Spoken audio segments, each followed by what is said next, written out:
He doesn't have a name, which people ask me why it doesn't. I don't know, and I cannot answer it. I've tried thinking about names, and I just call it my bear. I don't like having a name to it for some reason. It's weird.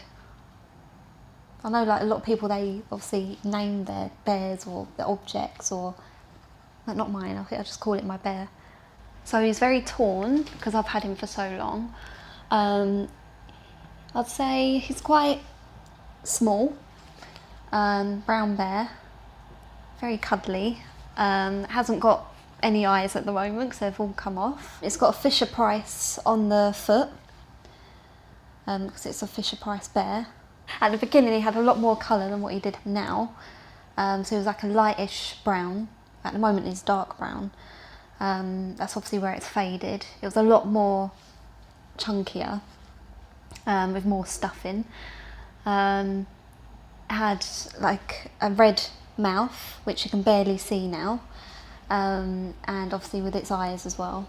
When I was born, it was my first ever present when I was in the hospital, and I've always had it ever since. It was a present from my uncle, and yeah, I've had it ever since I was a little child, and I don't think I'm ever going to get rid of it because I'm so attached to it.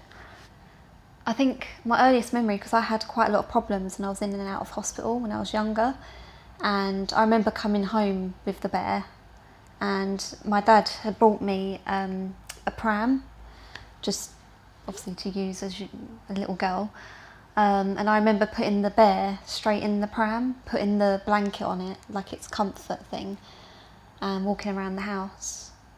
That was my earliest memory. It was like a comfort thing, so I always had it with me. Going on holiday, like I said, going in and out of hospitals.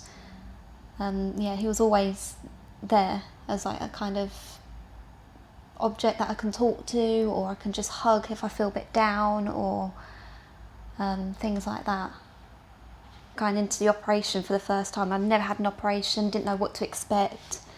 Obviously my mum was there to comfort me, but at that time you don't want to listen to anyone else, doctors or...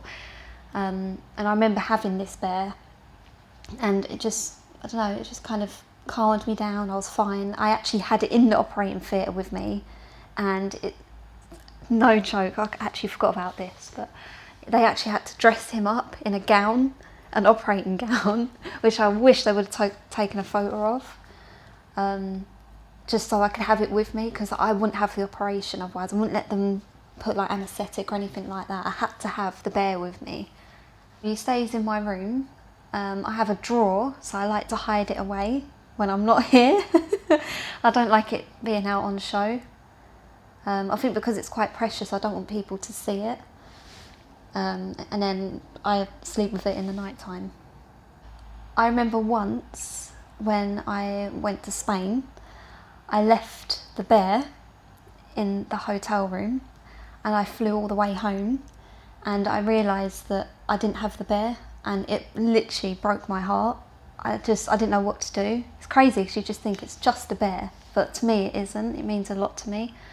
And my mum actually had to go and phone the hotel and send them an email just to explain what this bear is to me and things, and they had to send it first class.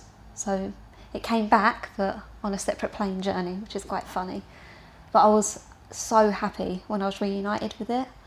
And I think the way it'll change my life is that I can't live without it. It sounds crazy. Even when I'm old, wrinkly, or when I have kids or a husband, unfortunately, I have to take it with me.